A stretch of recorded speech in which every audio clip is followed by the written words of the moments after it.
प्रणाम दोस्तों। आज मैं आपके सामने हमारे भारत देश की गौरवमयी गाथा को लेकर उपस्थित हुआ हूँ।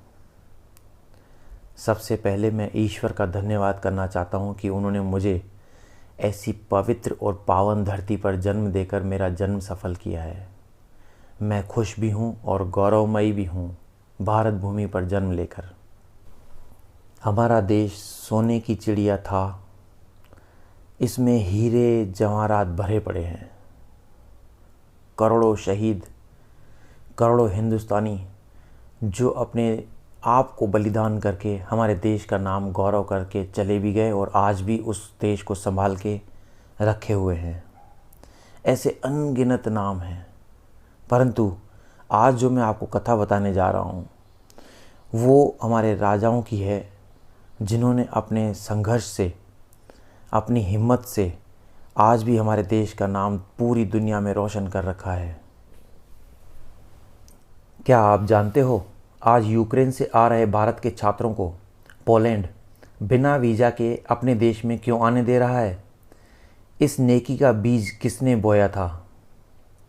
बात 1989 की है, जब पोलैंड रूस से अलग हुआ तो यहाँ के यंगोलों ने आभार जताने के लिए पोलैंड की राजधानी में जाम साहेब के नाम से एक चौक का नाम रखा। पिछले कुछ दिनों से आपने पोलैंड का नाम खूब सुना होगा, कुछ लोगों ने इस देश की यात्रा भी की होगी। लेकिन क्या आप जानते हैं कि पोलैंड की राजधानी वॉर्सोवा में जामनगर के महाराजा दिग्विजय सिंह के नाम पर एक चौक क्यों समर्पित किया गया है? ये कहानी भारत के वसुधैव कुटुंबकम की फिलॉसफी से जुड़ी हुई है। बात दूसरे विश्व युद्ध की है, जब 1939 में जर्मनी और रूस की सेना ने पोलैंड पर कब्जा कर लिया। इस युद्ध में अपने देश को बचाने के लिए पोलैंड के हजारों सैनिक मारे गए और उनके बच्चे अनाथ हो गए। 1941 तक ये बच्चे पोलैंड के शिविरों में रहे, लेकिन इसके बाद रूस ने बच्चों को वहाँ से भगाना शुरू किया। तब 600 से ज़्यादा बच्चे अकेले या अपनी माँ के साथ एक नाव पर सवार होकर जान बचाने के लिए निकले, लेकिन दर्जनों देशों ने उन्हें शरण देने से इनकार कर दिया। जब उनकी नाव हिंदुस्तान पहुंची तो यहाँ के महाराजा दिग्विजय सिंह जी ने दरियादिली दिखाते हुए उन्हें शरण दी। याद रखना दोस्तों, तब भारत गुलाम था और अंग्रेज़ों ने भी बच्चों को आश्रय देने से इनकार कर दिया था। दूसरे विश्व युद्ध के समय पोलैंड पूरी तरह से तबाह हो गया था। सिर्फ महिलाएं और बच्चे बचे थे, बाकी सब वहाँ के पुरुष युद्ध में मारे गए थे। पोलैंड की स्त्रियों ने पोलैंड इसलिए छोड़ दिया क्योंकि वहाँ उनकी इज्जत को खतरा था। तो बचे खुचे लोग और बाकी सब महिलाएं बच्चों से भरा हुआ जहाज़ लेकर निकल गए, लेकिन किसी भी देश ने उनको शरण नहीं दी। फिर ये जहाज़ भारत की तरफ आया। यहाँ गुजरात के जामनगर के तट पर जहाज़ रुका। तब वहाँ के राजा जाम दिग्विजय सिंह जी जडेजा ने उनकी दीनहीन हालत देखकर उन्हें आश्रय दिया। जानते हो ये पोलैंड वाले जामनगर के महाराजा दिग्विजय सिंह जाडेजा के नाम पर क्यों शपथ ले रहे हैं आज? न केवल आश्रय दिया, अपितु उनके बच्चों को आर्मी की ट्रेनिंग दी, उनको पढ़ाया लिखाया, बाद में उन्हें हथियार देकर पोलैंड भेजा, जहां उन्होंने जामनगर से मिली आर्मी की ट्रेनिंग से देश को पुनः स्थापित किया। आज भी पोलैंड के लोग उन्हें अन्नदाता मानते हैं।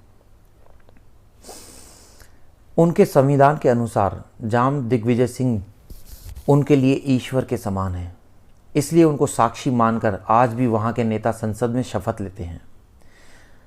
मज़े की बात देखिए, यदि भारत में दिग्विजय सिंह जी का अपमान किया जाए तो यहाँ के कानून व्यवस्था में कोई सज़ा का प्रावधान नहीं है, लेकिन यही भूल पोलैंड में करने पर तोप के मुंह पर बांधकर उड़ा दिया जाता है।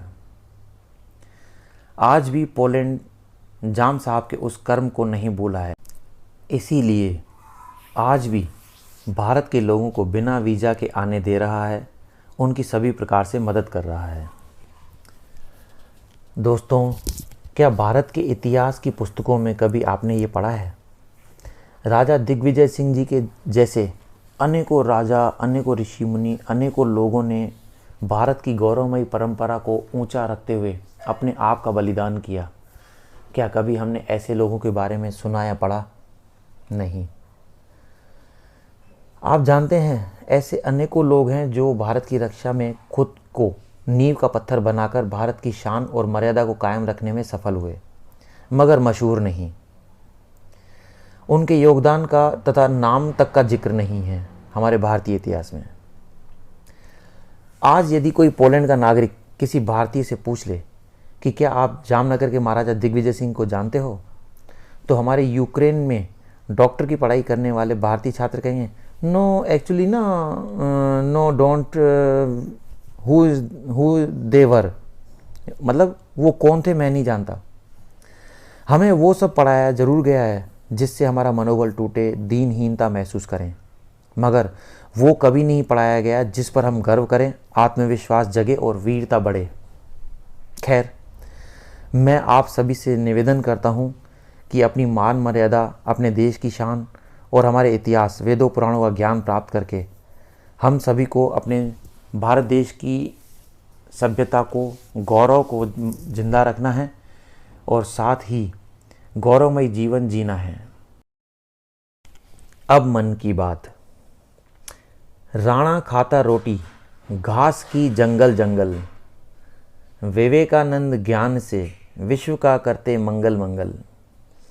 यहाँ राम हमारे मन में हैं तो कृष्ण देते गीता का ज्ञान है।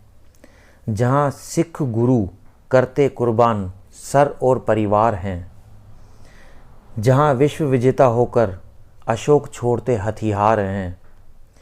जहाँ बुद्ध कलाम रसखान गाते देश के गुणगान हैं।